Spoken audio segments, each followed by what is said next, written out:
Hello, and welcome to Confessions of a Successful Leader, hosted by me, Andrew Tallents, the self-coaching expert.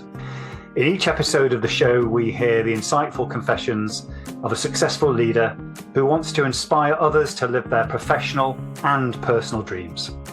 I am always keen to hear your feedback, particularly in relation to the kinds of leaders you would like me to invite onto the show in future. But for now, sit back, relax, and enjoy the rich insights from our special guest.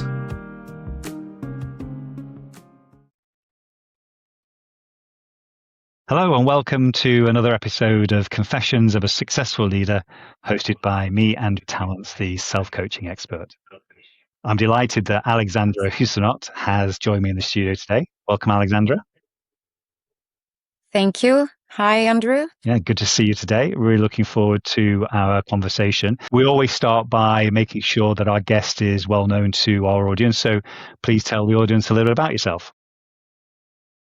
Sure. So I'm originally from Paris, so French woman that has left France now nearly 30 years ago in the time where Europe was opening its doors. So I went to live in Spain and then for work in Sweden, Germany, in Munich, in Italy, Milan, Netherlands, the UK, they said that. So London, I'm in London for the last 14 years. So that's very much home. I don't think I've ever been so long in one city in my entire lifetime. I currently work as managing director Europe for a company in the circularity industry, which consists of buying and selling secondary devices, secondhand devices. And I've worked pretty much all of my career somewhere between technology infrastructure, technology software, consumer electronics, and then insurance as well, but insuring all of that. And I spent a little bit of my career as well as an entrepreneur with my own company, where we were developing what became known later on as metaverses, but essentially immersive worlds, which were very visual and creative softwares to, in the case of my company, to visualize and get into future giga-cities of the Middle East. I'm kind of looking forward to hearing all about that. And I love already the arc of your journey, which the audience will learn later on. But before we're going to go into that, we're going to learn about your childhood, because it's a really important part of what our guests are listening for. So just take us back to Alexandra growing up. What was it like to be a girl in the family and the environment you were growing up in? Yeah, and thank you for that question. I was able to go back through memory lane and think back. I think I have a quite interesting childhood. My parents were both quite entrepreneurial, always. My mother in particular. So my mother was, maybe when I was very little, she was working for Atlas, the book map company, and she was accountant. She's got an accountant degree. And I was helping her. She was going at work. She was really hardworking. She was going at work on the weekends. There was no portable laptops originally. And then I was helping her with the printer, because there was a lot of paper on the printers initially. So anyway, then they moved on, from working for big corporations to becoming their own bosses. And there was a lot of businesses with my mom.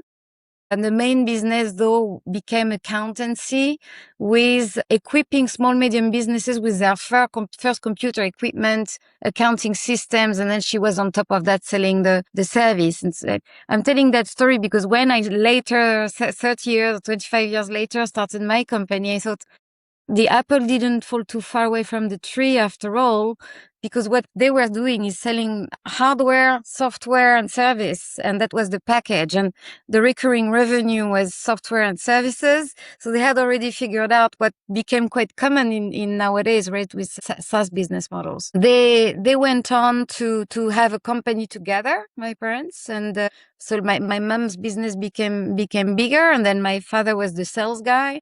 He sold all sorts of things in the construction industry, sold machines. He sold boats, worked for the Zodiac, the brand. He sold books. At some point, he was a bookstore. So I read a lot of books when I was little. And at the end of his career, he sold wine. But then came a whole period where they worked together and he was selling the computer. We were selling the accountancy services of my mom, and then the software, and then that thing became bigger. So as an only child, I grew up in that house that was quite hardworking. On the side, my mom always had other ideas. She couldn't stand still. So this was the main business, but then she would come up with, I don't know, she would find some soap that she really liked, and then suddenly she wanted to do a business with the soap. So it was a bit exhausting sometimes to get her. Every month she had this new product idea, but yeah, always in business. And I actually started my own business when I was 14, very encouraged by my mom, who decided I said that I could maybe give courses to kids on computers. And she got very excited about this, so very supportive. And she bought them. There was already 2 computers. She bought an extra 2. And here I set up the company, and I had every Wednesday afternoon kids that were coming to learn mathematics on computers and English, I think it was, and geography maybe as well. So that's a little bit about the picture of the childhood. They were talking about work all the time at the dinner table. It was work, work, work. They never took time off. I think I saw my mom waking up at 5 every day and go to bed at 12. I've been twice in holidays with my parents through my entire childhood. So there was always this idea that at some point we'll get somewhere. The milestone of what that somewhere, that level is, was not clear. Mm-hmm. But then we would be able to take time off. Yeah. And so yeah, a lot of work as a picture. And I would say I was in an adult world, not so much playing with kids. My father didn't like me to go out and didn't like to have other people coming in the house. So I had a bit of friend visits, but it was not much. So as a result, I was very used to talk about business with my parents and other adults from very young. All of this was fascinating, and they put everything they got into this until they reached a point when I was about 17, 16, when the company, what they acquired and they kept pouring cash went really bad. The banks refused to follow with further cash. And now their growth had taken them over in a way. The customers were asking for more and more credit term because they were bigger customers, was not there. And then the company ended up finishing and they were bankrupt. So that was a really tough, that's the formative moment. That's that bankruptcy, because it also separated them. What kept them together was this constant flow of projects, and that kind of separated it. And then the career or the dream they had kind of broke at the same time, and they decided to move in different directions. And I decided that I was going to move in my own direction. I was myself getting almost adult and wanting to start to not be absorbed by their life. And so I decided that I was going to stay. We were in Normandy at the time, in a smaller town where the business took place. And both my parents moved back to Paris. And I said, pay me a little bedroom, give me a bit of money for food, and I'm good. I'm going to take my A-levels. It was my A-levels that was with the argument as well. Let me finish my last year of school. So as a result, by the age of 16 and a half, I was living on my own. Not fully financially autonomous yet, but quite independent, and that changed everything. And then the year after that, I had to figure out what to do with my life. And I first decided to study Russian at Langues Orientales. We had at the time, because I thought the Berlin Wall fell down and the Eastern Europe was going to be the big thing. And so I was full on into Russian. And then I realized a few months in that wouldn't work for me, because a lot of Russian people came to study Russian in the French school. Yeah. And so, of course, they were very, very good very quickly. So then I decided to move to Spain, where my grandmother had a flat. She accepted to lend me a flat for a few months. I learned Spanish. I had studied Spanish at school, so it allowed me to basically become properly fluent in Spanish in a few months.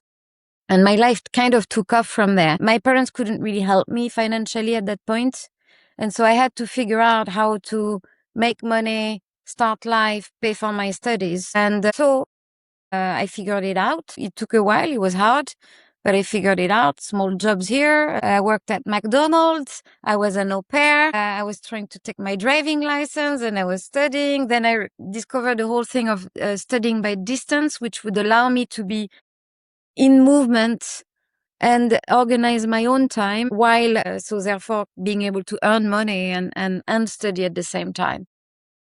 So I think now I have kids, I have 2 kids at this point, and when I see my life compared to them, of course, I'm glad that they don't have to survive that. But I think it changed who I am because I have always been working and providing for myself. And I think what that does is that it's very difficult to not be to be dependent on someone once you've been needing to rely so much on yourself. Well, let's expand upon that. I really appreciate you working through that. So if you're looking particularly up to the age of 17, where you've been involved in this, work type environment,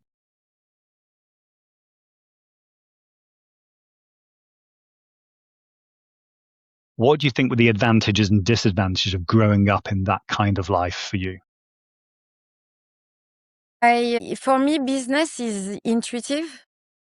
I was reflecting on that lately because, of course, I've grown in it. I've heard about profit and loss and cash flow statements and sales and problems with employees, problems with rents, with the banks. All of this is intuitive. As well as the other advantage, I would say the realization of the work-life balance is a real thing. My parents didn't have it at all. And initially, I didn't want to be an entrepreneur ever after this experience because I thought there is a whole side of your life that you can't have. But I think I have a helicopter view on this because I can still remember my mother moving around the house to her computer and back, working so hard and never taking time off. So I think even though I'm quite hardworking myself, I have some boundaries in that.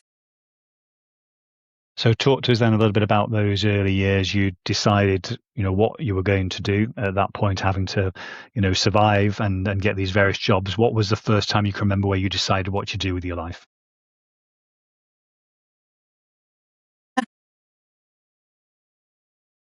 Yeah, I went a bit off track when I was 18, when I went to Spain. And my grandmother felt it somehow from France, from far away.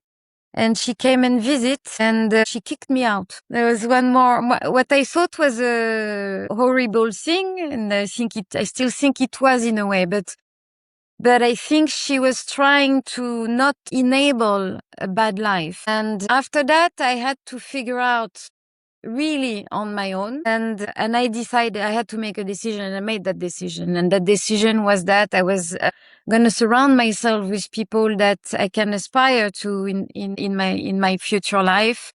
And that I was going to study minimum, get a bachelor degree minimum. So everything became very clear once I made that decision that there was a certain life I aspired to and I was going to give myself the chance to do it. So I was probably 19 by the time that decision was made. And I decided to come back to Spain. I went back to Spain, but this time I rented my own flat. I had my own job. I had very strict, I had my own boundaries, and to work, I went to bed. I studied during the day. It was discipline, very disciplined, because the work was to earn money. I was working in a bar in the evening, and then it was purely to pay the rent so that I could study. So the study was the clear direction. And then a bit after that, I ended up meeting a Swedish man who told me, come with me to Sweden, to Stockholm. You have nothing to lose. I thought at that time, I have a lot to lose. I have myself to lose because I just got myself together. So nonetheless, I decided to go to follow him to Sweden, and that opened the whole world of a new life, of course, for me, because he was a bit older. He was already working, had connections, and I was looking for my first internship, and my first internship became Ericsson, which is amazing. Absolutely. And at that point, even though you'd taken a risk and you did have a lot to lose, did you then have a dream about what it is that you wanted to have happen in the future? Or was it about still doing the best that you possibly could for yourself? No, I had a view, but maybe not fully formed. But I did definitely thought I'm always going to work in big corporations because I didn't want to be an entrepreneur. So for me, it was climb the career ladders, get a good salary, get comfortable weekends and holidays and pension. And that was that kind of vision. But I also, what was very important to me, I think I'm aligning myself with what I call the Erasmus generation. It was important to me that Europe would become my pocket. I would know Europe like if it was my pocket, and that was important. I wanted to be multilingual. I wanted to understand different cultures. And so therefore I knew I was going to be working in different countries, and I ended up doing that. I, of course, always wanted to be the boss, but I thought that it's everybody's dream. So I don't know still today actually but I don't think it's everybody's dream. Not everybody wants to be the big boss. So for me, it was clear that I was going to be the boss of the company or the business, driving the business. You probably got your parents to thank for that. Yeah. Probably. So just talk, because I've got a sense here of maybe 2 or 3 phases and you can talk us through, but you then got that life you thought you might have as being in corporate, but we know that you went on to set your own business up. So just talk to us about those corporate years, what you were learning, what did you gain, and maybe what were some of the challenges? Yeah, I think what I was learning was interesting because the number one thing I wanted to understand why my parent business went bankrupt and what they could have done for it to not go that way. I didn't quite get it because the business was doing well, were getting more clients, etc. So I did quite a few years in finance, accounting. So one of my first job at Ericsson was accounting. I did marketing first, but then the bubble burst with the internet bubble burst, and then everything marketing got fired. And I thought I'm going to do finance because I'm always going to be safe with a finance degree. So I went in that direction, and I took the chance to really dive into trying to understand how all these cash situation and P&L works. And that I can say that it took me many years, like it took me a lifetime. Even still now, there are still things I'm learning in cash flow statements and P&L. There are still subtle things that you can learn. But essentially, it was about like a doctor, right? Being able to see a statement and understand what is going well and what is not going well with this business. Learning how you're developing and what was challenging. Yes, in the corporate world. Yeah. So finance was the first thing. Understanding a business just from reading numbers was the first thing. Then as things evolved, I went more into the business. There came a moment where I wanted to be in what I call the real business, which is sales, which is the transactions that you do in business. And so I was lucky that early on I was able to start to go in that direction. First in operations. So first spending money, but to save money. And then as I progressed slowly towards sales, actually it became, as my career in corporate evolved, it became more and more clear to me that I wanted to be on the commercial side. One of the things I loved about the commercial side is that clearly I could see the salespeople were the orchestrators of the deals. You need to interact with all the functions.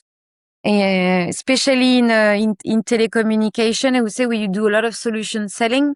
And so any function can become a part of the proposition. So I really like that. And I managed to learn sales in that direction. And then, I would say this felt taking risk at the time. The more I went closer and closer to sales, because in sales, if you don't sell, you are out. Right. The goal is to bring money, but I got lucky. I've had great mentors, and I moved to insurance. I've had a mentor that did that for 30 years before and decided to take the chance on me. And she taught me everything she knew. She was a former Xerox, very proud Xerox saleswoman. And that taught me some of the Xerox trick. And then after that, I had another CEO that was an ex-Accenture. And then I learned a little bit of a different angle, the Accenture way. And so I guess I was learning the different functions, and I really wanted to understand everything. It's almost like I wasn't able to allow myself to become one day the boss if I haven't tried it all and understood it all.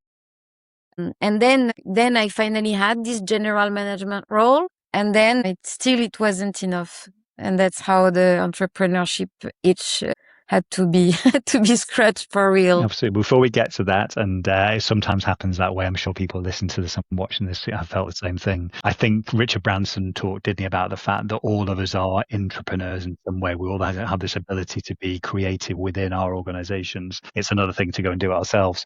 So when you were the general manager then, in that general management role, you were then bringing all the skills together. What did you find most challenging about leadership at that point? I was working for Allianz. Okay. So it's a giant organization. We're talking 100,000 plus people. So although it was general management, it's extremely cross-functional, heavy. And on top of that, it's in the insurance world. So it's risk averse, right? It's the concept of growth in insurance is not the same as in tech startups. So I found it challenging to almost have to please everybody. The amount of politics to get something very little to move. So it's very hard to move. So it's challenging, but it teaches you a lot, I guess, about leadership as well, because I think that the true leadership in a way is, it's allowing people, making people want to help you, right? To go in your direction. But it was frustrating to not have as much direct authority. When you wanted speed, you couldn't have it. Yeah. And then before you then went into the entrepreneurial phase of your career, which we'll talk about in a minute, what was the one thing that you already knew about yourself to this point that you would find a challenge if you set up your own business? What did you know was going to be the challenge for you at that?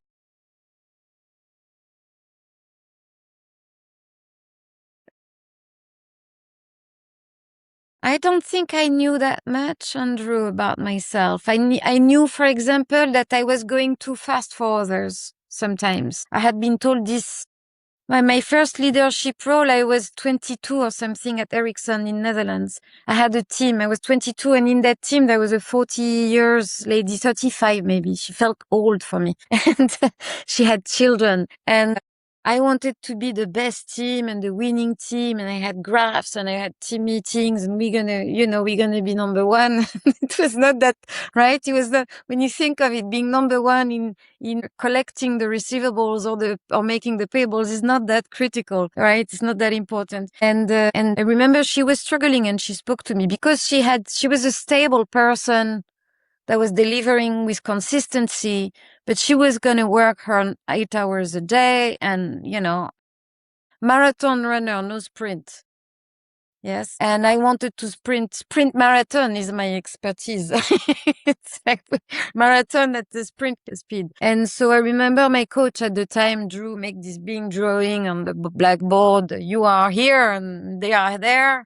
And you need to wait. You need to push them, not pull them. Something like that. So I remember this drawing, and this came back through my career, right? I didn't know what the risk of that could be in becoming an entrepreneur for myself or for my team. Yeah, I hadn't. It's the opposite. I felt like now I'm going to be free and I can go as fast as I want. Sure. I get that. So everyone's going to be really interested to know, because although people always think this and don't necessarily do it, what was the catalyst for you then to go into this next phase of you having your own business? The glass ceiling was the real catalyst, I think. I had done everything right, at that point, and I could feel that I couldn't go higher. I wanted to meet interesting people, and I feel that I was in big organizations. I was always blocked in doing that, because there is always a superior person. That's the person that's allowed to talk with this person. So I was looking forward to just see how far I can go without the frame. Still, it was very scary to take that leap. I first took the leap of being a consultant for nearly a year for AXA.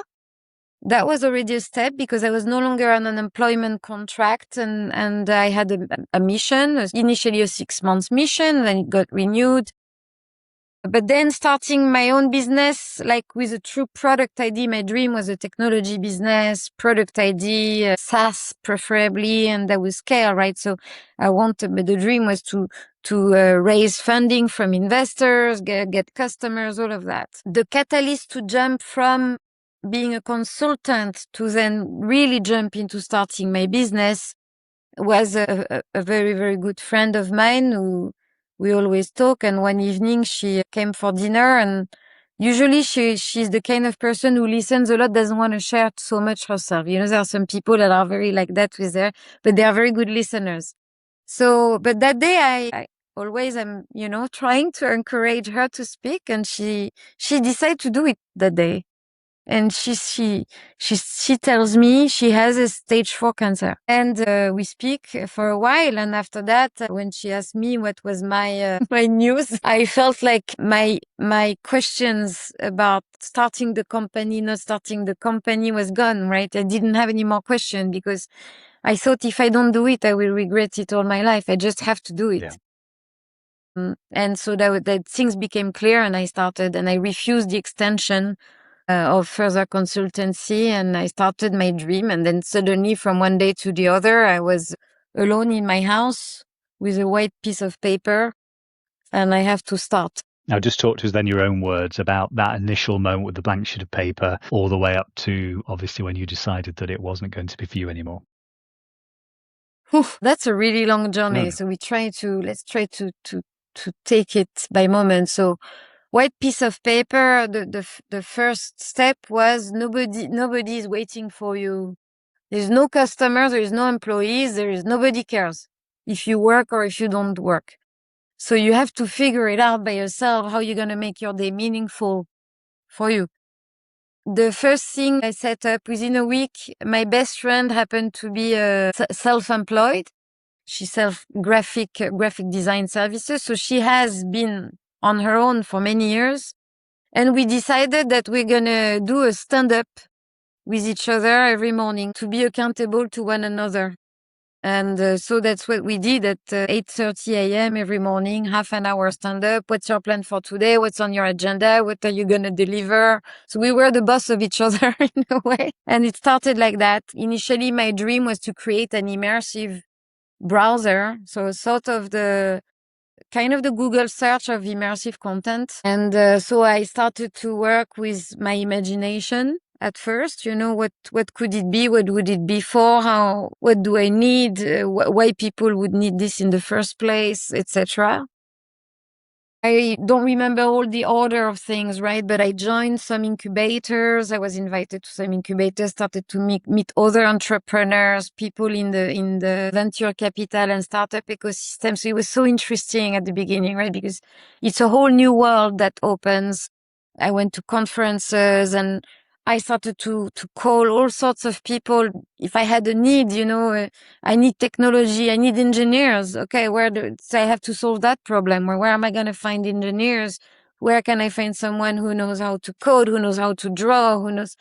So absolutely fascinating to just convince people sometimes without money that they should invest in your idea and in you, including employees, which I discover later on is kind of as I think for any founder, the most important thing is not the founder, is that his ability to make teams want to believe in the dream and want to work towards that dream. And I have done it initially with very little capital resources, right? It was shares, and it was desire to see the dream being realized. So maybe that was one stage. That was the stage of like maybe truly learning to be a leader, but also being disciplined and learning how to create a product. The whole startup and venture capital verbiage about, you know, product market fit and scale up and all of these stages and milestones that you need to reach. That was a stage. Then the business started to get their own customers. And there was definitely ups and downs. The up, when you get the first real true big customer, is so exciting. I had that a few times. The company almost died a couple of times. First time was just at the beginning of COVID.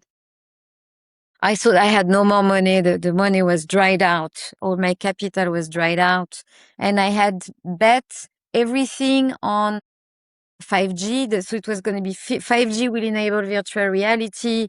Virtual reality is going to be the application that the telco operators will need to make people buy 5G subscription. Therefore, I'm going to create an application that's integrated in the virtual reality headset. So I'm going to pitch OEMs, or people that make those virtual reality headsets. So I was in talk with Huawei, who was the leader at the time. for infrastructure, for mobile phones, they were the leader. And Huawei, simultaneously, two things happened. There was Europe and the UK and the America decided that Huawei should go back in China and not service the 5G infrastructure of Europe or the US. So there was a big transformation in the political landscape of telecom infrastructure. And at the same time, COVID happened. COVID was coming from China. Yeah. So there was a bit of a double down rejection of Huawei.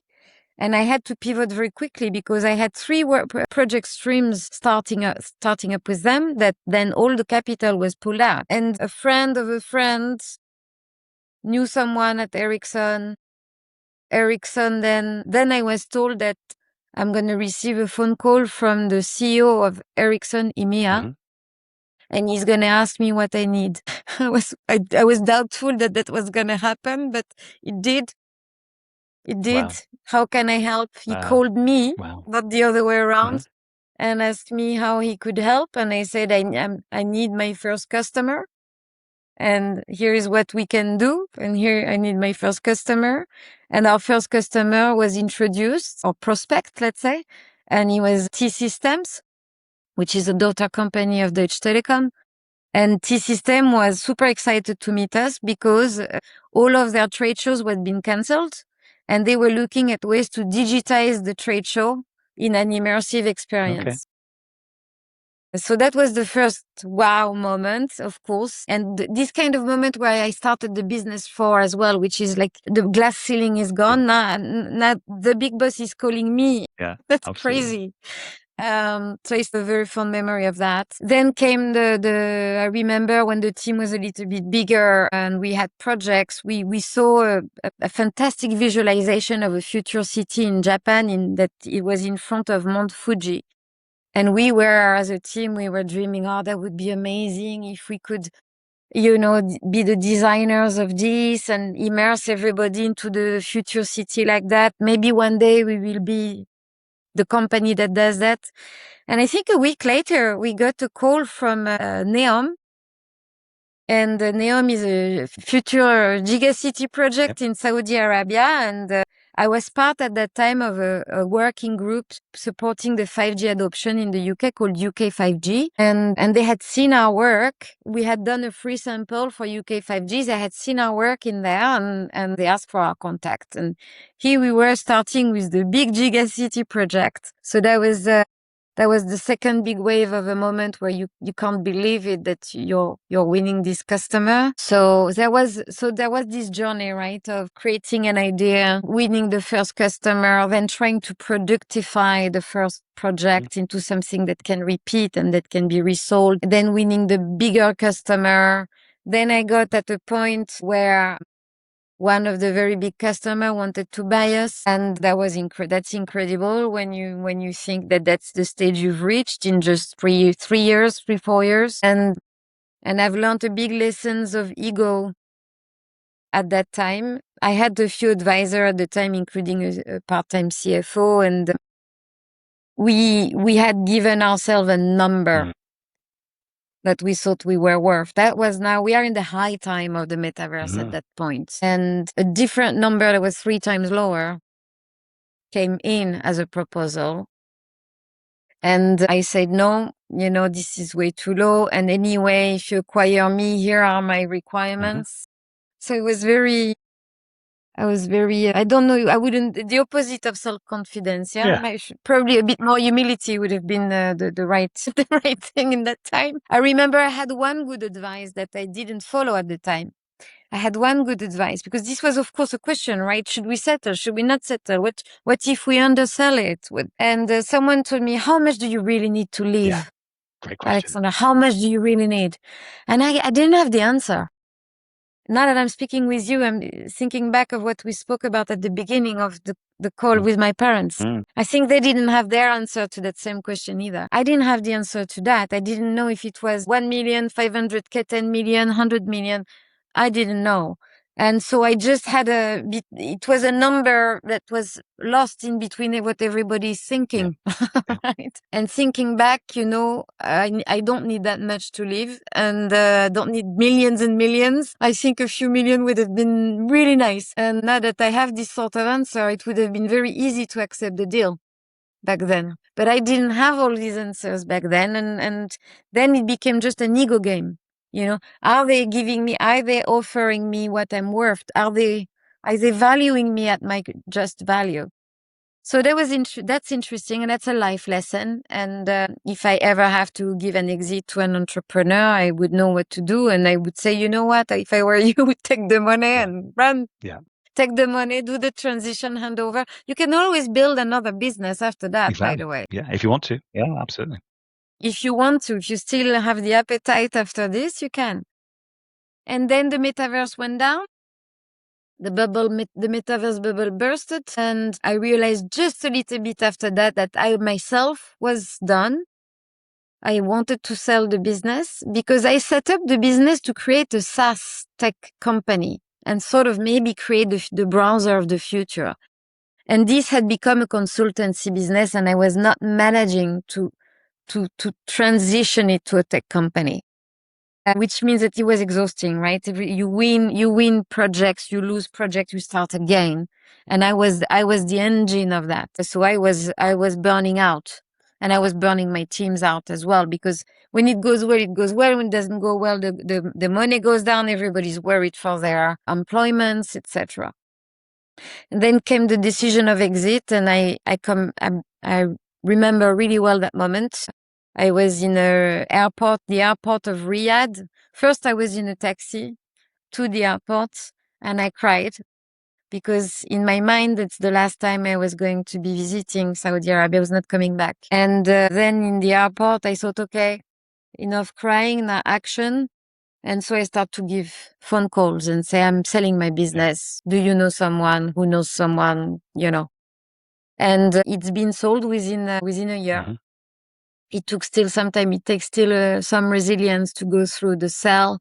And then I was able to exit quite early once the transaction was done as well. So I was another, I would say, lesson of life resilience is this exit. I think it can be very difficult on founders to exit. Many founders have to stay also with at least 3 years, and you are seeing your work being dismantled essentially. Huh? Yeah. Well, thank you for telling us all that. And then you started, obviously, at the start of this call talking about what it is that you do now. So tell us a little bit about that and maybe what's to come. Yeah. So this is my second role since I got my company. First role, I came back into immersive technology for a year, and it was interesting, but I think maybe I was really done with immersive technology. There was one aspect. And then I've learned that I think I probably have a sweet spot on helping businesses scale and transform and go to the next stage. That particular company was initially wanted to take a big jump, and then the jump was going to be not so big in the end. So as a result, and then last November, I joined Alchemy, who is the fastest growing circular tech business. So the word fastest is perfect for me. It's a fascinating business. I'm learning a lot with it. There is a mix of multiple disciplines, one of which I was very attracted in, which is trading. So we're trading phone. There is a whole aspect of the business which is very transactional.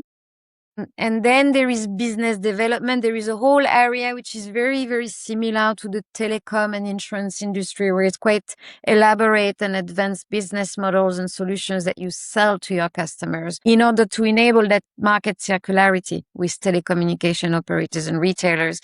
Traditional channels, it's still not fully there. They are slowly opening up to understanding that there is a whole market. It's a big market. I am also managing director for Europe. So that's fantastic. I feel very much home. Europe is a challenging market, as many might relate. We can scale and grow very fast in big markets like US or China, India, right? But Europe is always this fragmented region with a lot of small countries that have very different ways of doing things and laws. And So I'm here to help navigate that and grow the European part of Alchemy. So that's fantastic. And what I'm doing next, I don't know. I'm still figuring it out, Andrew. I think I am sort of trying to find myself post-entrepreneur. And I don't know if I will keep doing scale-ups or if I would come in as a consultant driving a year transformation in a business. Or I think I was having a great team meeting for a few days the other day, and I was reflecting afterwards that I'm really at my best when I lead people and when I work with people and I make them want to work together and work towards that goal. So I think I could be a great CEO of a bigger corporation. So I think my journey is not finished and I'm still young. Absolutely. So I think I'm not sure what I do next, but I think there might still be some further executive role with bigger responsibilities ahead of me, possibly. That will emerge over time when the time is right. And the main thing, as you say, is enjoying Yes. what you're doing. So, well, Alexandra, I really enjoyed our time together. Thank you for being so vulnerable and telling us about those early years and the corporate, the entrepreneurial journey, and then being involved now in a very fast growing opportunity. So thanks again for being on the show today. Thank you. Thank you for having me, Andrew. I hope you enjoyed this episode of Confessions of a Successful Leader. You can access all previous episodes of the show at confessionsofaSuccessfulLeader.com. If you are interested in finding out more about conscious leadership and self-coaching, just type in Andrew Tallents into LinkedIn or your favorite browser, and you'll find my contact details and all the content that you need. Until next time, don't forget to stay present, curious, and above all, conscious.